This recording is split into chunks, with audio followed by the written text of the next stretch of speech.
তোমাকে একটা প্রশ্ন করি, উত্তর দিবে? এই যে এত এত মানুষ যে বিষ খায় মারা যাওয়ার জন্য, এই যে আত্মহত্যা করে, এটা কি মারা যাওয়ার জন্য করে নাকি নিজেকে বাঁচানোর জন্য করে? এই যে এত এত মানুষ যে ঘুমের ট্যাবলেট খায়, হারফিক খায়, মানে নিজের জীবনটা রাখতেই চায় না, আচ্ছা এরা কি মারা যাওয়ার জন্য এসব করে নাকি নিজেকে বাঁচিয়ে নেওয়ার জন্য করে? আসলে এই মানুষগুলো এমন একটা আঘাত পায় যে আঘাতটা না এরা এরা এরা মেনে নিতে পারে না।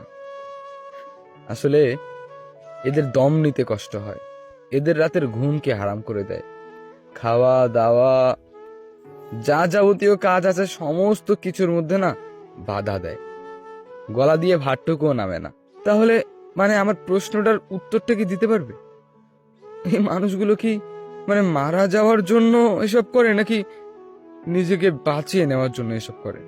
ওই অন্ধকার জগৎ থেকে, সেই ভয়ঙ্কর স্মৃতিগুলো থেকে, সেই মানুষটার এত তীব্র আঘাত সে মেনে নিতে পারছে না, আচ্ছা সে কি মারা যাওয়ার জন্য এসব করে নাকি নিজেকে বাঁচিয়ে নেওয়ার জন্য এসব করে সেই মানুষটার থেকে?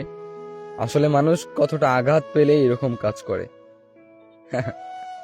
আসলে তারা যখন এই আঘাতটা পায় না, তারা আর অন্য কিছু ভাবতে পারে না, তারা ভিতরে পুড়ে পুড়ে শেষ হয়ে যায়, তার একটা জীবন্ত লাশ হয়ে ওঠে, যেই লাশ সবার সঙ্গে হেসে খেলে বেরোবে, কিন্তু কেউ বুঝতে পারবে না যে সে আর জীবিত নেই, ভিতর থেকে মারা গিয়েছে।